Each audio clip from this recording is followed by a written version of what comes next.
السلام ورحمۃ اللہ۔ سورۃ الشورى آیت نمبر 16۔ اعوذ باللہ السمیع العلیم من الشیطان الرجیم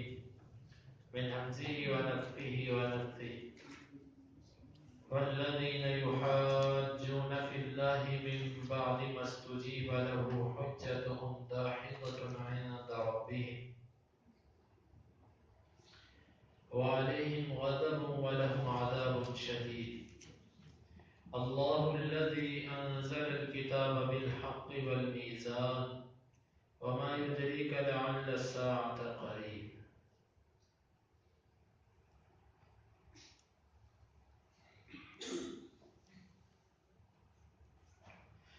والذين وكما التبوت الذين ولو يحاجون جو جھگڑا کرتے ہیں، فی کا مطلب میں اللہ والذین یحاجون فی اللہ، اور وہ لوگ جو جھگڑا کرتے ہیں اللہ کے بارے میں، من سے بعد بعد، ما اس کے، استجیبا قبول کر لی گئی، لہو اس کے لیے،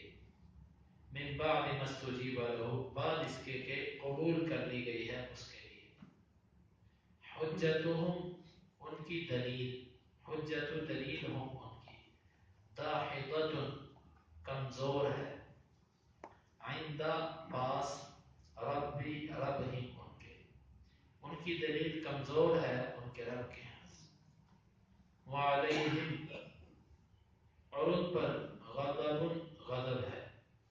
ولہم واو کا مطلب اور لام کا مطلب کے لیے ہم، ولہم اور ان کے لیے عذاب عذاب ہے شدید سخت، اللہ اللہ الذی وہ ذات ہے، انزل جس نے نازل کیا، الکتاب کتاب کو، بالحق حق کے ساتھ، والمیزان اور ترازو کو،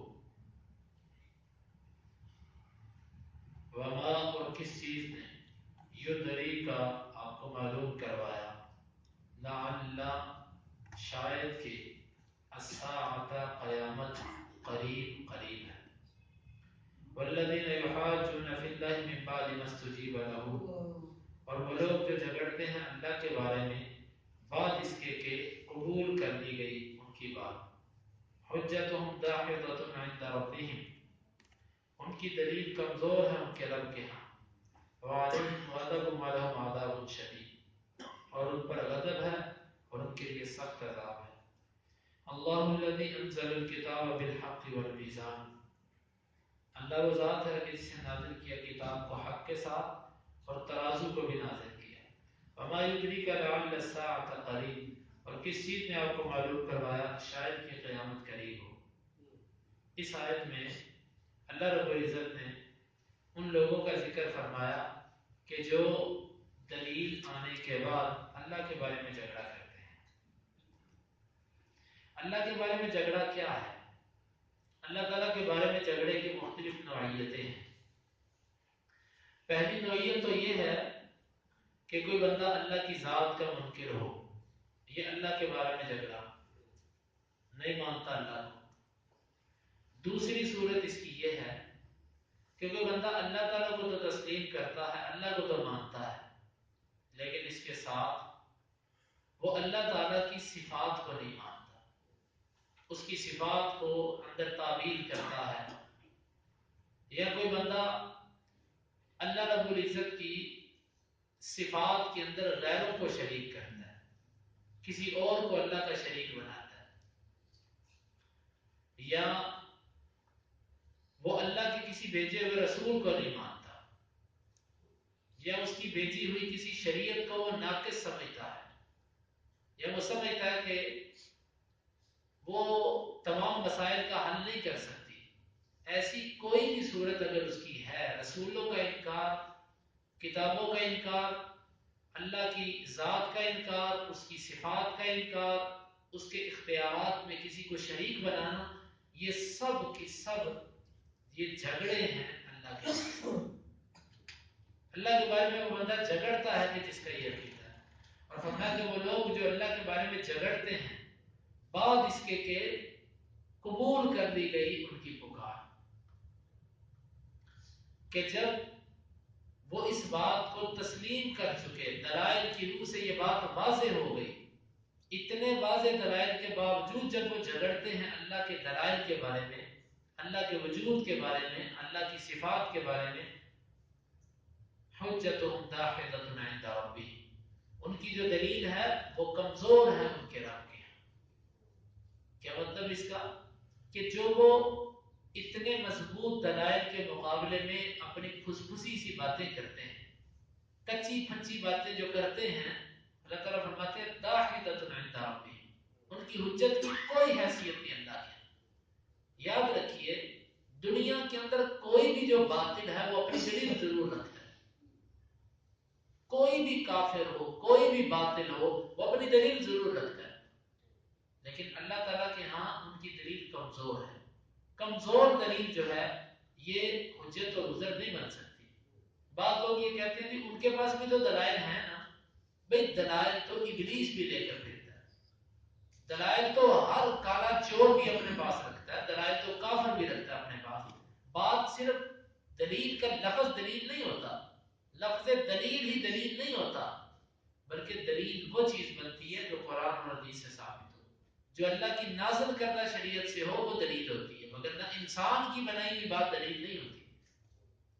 انسان کی بنائی ہوئی بات کبھی بھی دلیل نہیں ہوتی۔ تو یہ سب کی سب انسان کی بنائی باتیں ہیں جو خالق کی باتوں سے ٹکراتی ہیں۔ تو اللہ نے فرمایا حجتهم داحضۃ عند ربهم، ان کی دلیل ان کے رب کے ہاں کمزور ہے۔ وعلیہم غضب، اور ان پر غضب ہے، اللہ کی ناراضگی ہے، کیونکہ وہ اللہ کے بارے میں جھگڑتے ہیں۔ ولہم عذاب شدید، اور ان کے لیے بہت سخت عذاب ہے۔ اللہ الذی انزل الکتاب بالحق والمیزان، اللہ وہ ذات ہے کہ جس نے نازل کیا کتاب کو حق کے ساتھ۔ حق کے ساتھ نازل کرنے کا مطلب کہ اس کا ہر فیصلہ،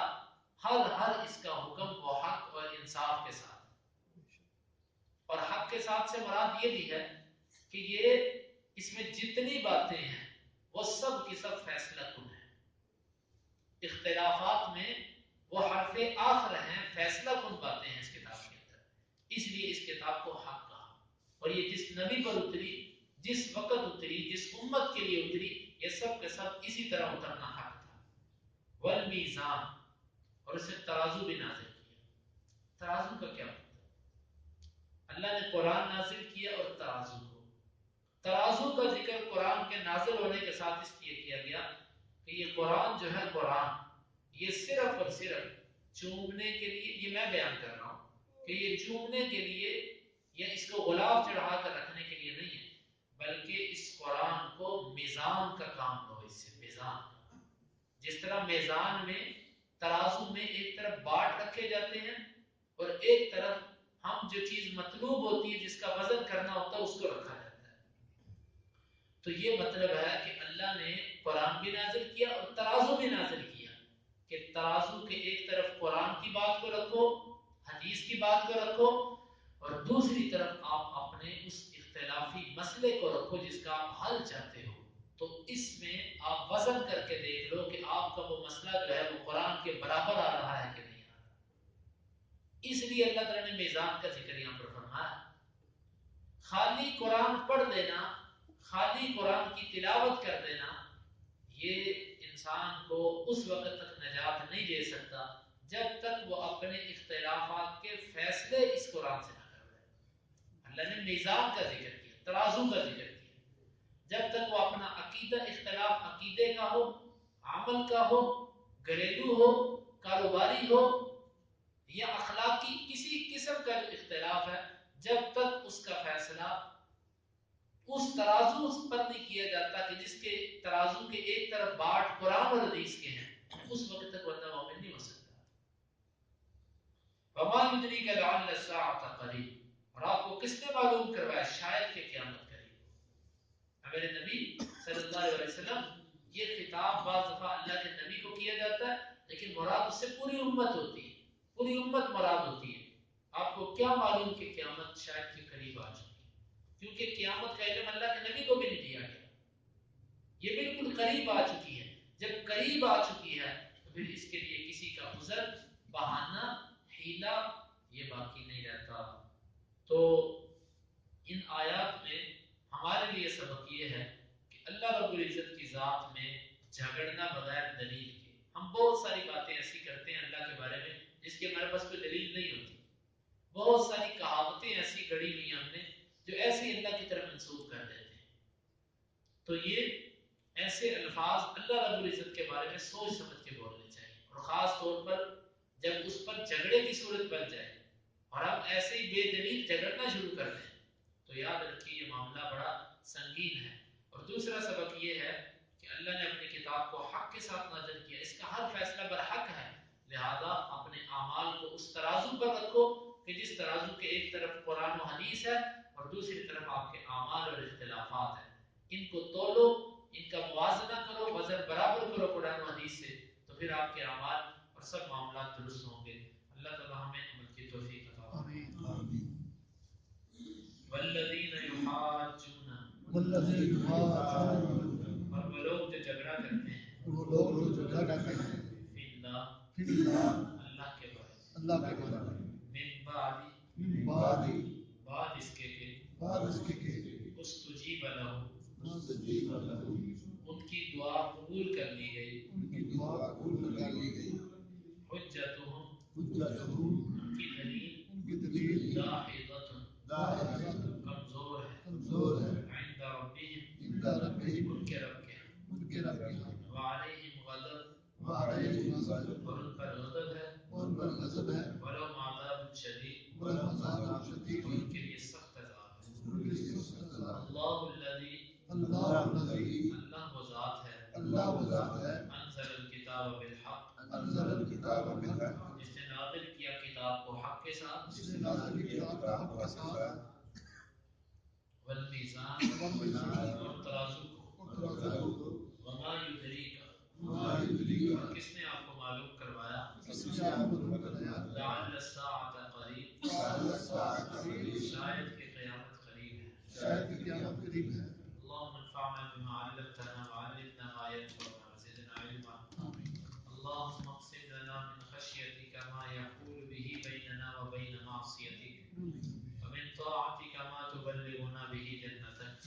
ومن اليقين ما تهون به علينا مصائب الدنيا. متعنا اللهم بأسماعنا وأبصارنا وقوتنا أبدا ما أحييتنا، واجعله الوارث منا، واجعل ثأرنا على من ظلمنا، ولا تجعل مصيبتنا في ديننا، ولا تجعل الدنيا أكبر